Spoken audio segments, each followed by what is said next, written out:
I'll be honest. Like, you watched the game last night. If you did, I mean, you were talking about it, right?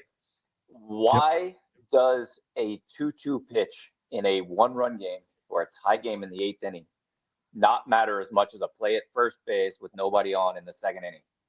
Right? They're getting that call right. So why would we not want to get the pitch right? We saw it last night. It probably changed the entire game. We don't know what the outcome would have been for sure if CB calls them out on third strike. But to me, there's a lot of reasons for it. For one, this is their livelihood, right?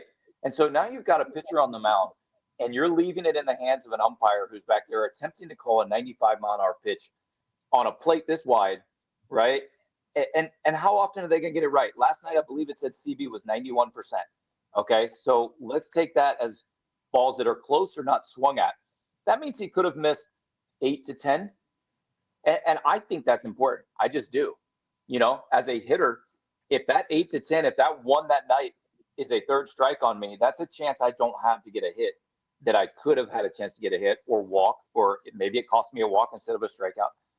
And you're dealing with people's livelihood, in my opinion. You're also, we saw it a couple weeks ago when Jordan Westberg had 2 balls called on him. In the same game, he got punched out twice on balls. So then what happens? Brandon Hyde comes out, gets thrown out of the game. He gets fined as a manager.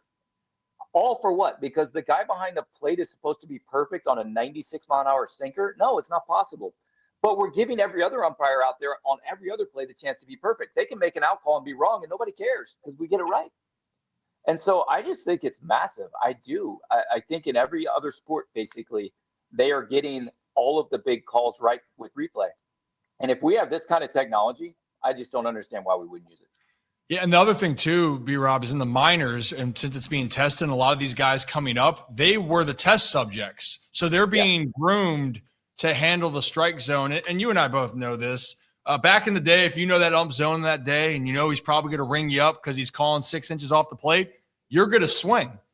Yeah. The guys being trained to come up to the bigs, if it's off the plate, well, you could challenge it or they have it already set. So it's confusing, and that kind of has to rewire guys at the big league level. So the young guys, that is a hard thing to deal with. And yeah, I mean, the Orioles last night, they were 1 for 12 with runners in scoring position. They had their shots, but to say in the 8th inning of a game against one of the best hitters on the Nats that could have changed the complexion of a tie game, yeah, you want to get those calls right. So I just thought it was a good point there. And I think we're both in agreement. If you're not 100% sure on a check swing call, you got to ask.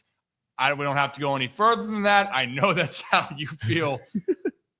Well, I don't even think you have to not be 100%. I honestly think it should be a rule in umpiring. You can't call it from behind the plate. Check it. So now you're trying to tell me you can call a 96-mile-an-hour pitch on the black and watch the guy swing at the same time?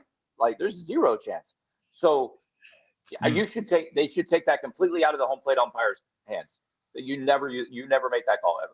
I think they would take away that stress then, is what you're saying. These things, it's already hard enough. Like, I give umpires, everyone's going to give them grief. It's just the nature of it. But also this could be ways to alleviate pressure on them that they don't have to be put in these really critical situations. I agree. And the odd part to me is, so he doesn't check on that swing, right? And he didn't go, obviously. And yet he checks on the next 2 or 3 later in the game. Right. So what would make you call that when it wasn't even a swing, but then you check later in the game? Was it because everybody screamed at you, and you knew that now all eyes are on you. So now I better check when you got the only one wrong that you made the call on. And so I don't understand. They just take it out of their hands completely. And that way there's no confusion. The guy at third base has nothing to do anyways, right? During most of that, like, what else does he have to do over there except watch for a check swing? And also, I think I made the point last night is, look, people pay a lot of money to come to these games, and who do they come to watch? They come to watch the superstars mostly. Could you imagine in New York if CB Buckner makes that call on Aaron Judge, right? So, and Gunnar Henderson is a superstar. You don't make that call in that situation. You just don't. Yeah, like I said, I think we might have Brian Roberts on the committee now moving forward with the rule changes and guidelines here. I think that's what we're getting to, Brian.